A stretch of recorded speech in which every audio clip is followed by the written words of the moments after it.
For MSO Web Radio, I'm Tim Kearns, and with me here this afternoon is Kim Patience, the Athletic Director at Gloucester High School. Kim, welcome to MSO Video. Thank you. This is a new experience for me. I don't know if I like it, but... Well, you look great, and you do a wonderful job here at the school, as everybody certainly can attest to. Let's take a look at the spring sports as they shape up at Gloucester High School. As we look out on a nice sunny day, before the rain sets in. That's what every athletic director hopes for, is a sunny day in the spring, and don't worry about the fields being soggy, but having a nice sunny day. Certainly Gloucester's coming off a very successful fall season, continuing to the winter season. What are we looking at for the spring? Well, we're looking at another strong start for the boys baseball team. Again, they're coming off a great successful season last year, and we're looking at them to really take off from where they left off. And they certainly got their first game underway with a comeback from behind to beat St. John's, and that's exciting. Yeah, that certainly adds a lot to the confidence of the team when you take on someone that you ended. You gave them their last loss of the season a year ago, and you give them their first loss again, and St. John's comes in highly rated every year. Absolutely, and they get the recruitments, they get the top players to really want to attend those schools, and we get the hardcore Gloucester athletes that want to be here, want to play, and work hard. So it was nice. They're going to have a great start. Having that confidence right in the beginning, what a way to start for them. They came back against some good pitching. They let St. John's get ahead, but they didn't let it get them down. They stayed right until the end. And as I've been discussing with people, they took advantage of the opportunity that St. John's gave them in the bottom of the seventh inning, which is something good teams will do that you can't allow good teams to have. You can't allow them to have those second, third chances, because they can make you pay. And Joe Orlando's team certainly did that last Thursday. Absolutely, and then the pressure was on for their pitcher to really come through. And as we say, he choked. Threw the ball, and the boys took advantage of being patient and waiting and making some good decisions at the plate. Let's head around the rest of the spring sports. Girls softball. Girls softball. Young team. Obviously, the numbers are a little bit low. They only took a few, not a lot of players on each squad, so we have some small squads going out there. I think they picked manageable squads for themselves. They didn't want to see a lot of bench time on players.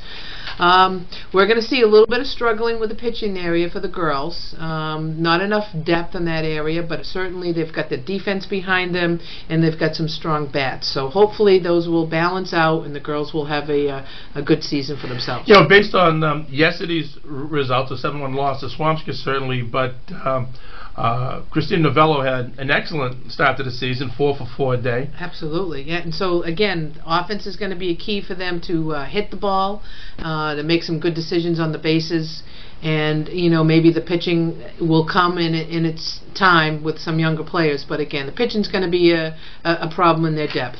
Well, certainly as the team again gets more experience, and again with new pitchers, that's the hardest thing is they're throwers at this point.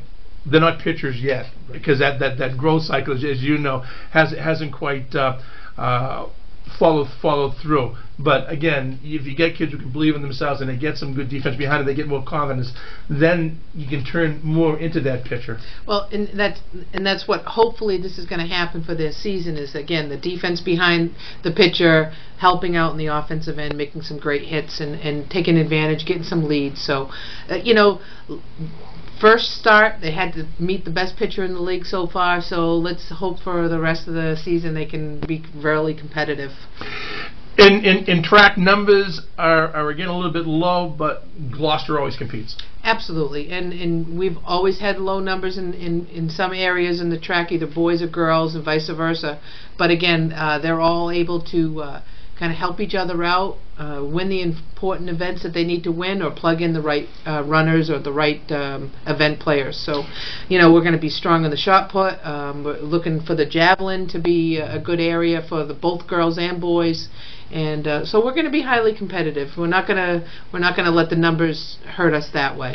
I was just talking to J.D. McCaffrey, the girls track coach, and we get into discussion about the Rogers family and their contribution to Gloucester athletics over the past 7 to 8 years, and certainly Abby and her younger brother Colin are carving out their own niches in terms of achievements here at Gloucester High School. Absolutely. Abby actually is our Student Athlete of the Year for the girls, and she represents us in the NEC. So she is our high academically and also athletically. So I've chosen Abby as our top female athlete, and I've chosen Connor Russell as our boy top athlete for all three sports. Connor had football, ice hockey, and the boys baseball. So those are our top athletes, and obviously there's a Rogers involved in there, and certainly she's represented Gloucester track throughout her 4 career years here, and she's a perfect choice for that area. Any other thoughts on spring sports for before we go? Well, we're looking at the girls' tennis to be competitive. We've got Olivia Lufkin out there leading the senior pack, and she's certainly off to a good start, having a great match against the Swampscott top girl. And we're looking for the girls' lacrosse program to come off the ground and have a little bit more wins than last year. And again, with a new coach in place, looking forward to having a successful start for her. And boys lacrosse is going to be real strong. They've come off their first 3 games with some great wins and some high scores. And so Drew Dominic is going to lead his troops, I believe, back to another state berth and maybe even a couple wins on that end. Certainly the girls lacrosse, a couple of former students are seniors this year, and the enthusiasm that I see from the girls is just incredible. That you can believe that they're going to just come out and have great seasons. Brianna Aloisio. Yep, Brianna's the senior leader out there with Amanda Orell, and to put those 2 girls that have been with the program for 4 years and to be the senior leaders out there, they're looking forward to being successful. And I think their confidence is there with a new coach who certainly knows her game. Amanda Barker's back from being a former Gloucester High School student and leading the way for her lacrosse team. So it's only a matter of time, and I give Amanda a couple of years to get some development, some coaching styles, and get some techniques under her belt, and she'll have that program off the ground. I know the youth program is going to be formulating younger teams, and we're going to help us down the road to make that team successful. All right, Kim, I know you got a busy afternoon ahead. I want to thank you for your time, and we'll catch up later in the season. Great. Thanks, Tim. Thank you. That's been Kim Patience, Athletic Director at Gloucester High School.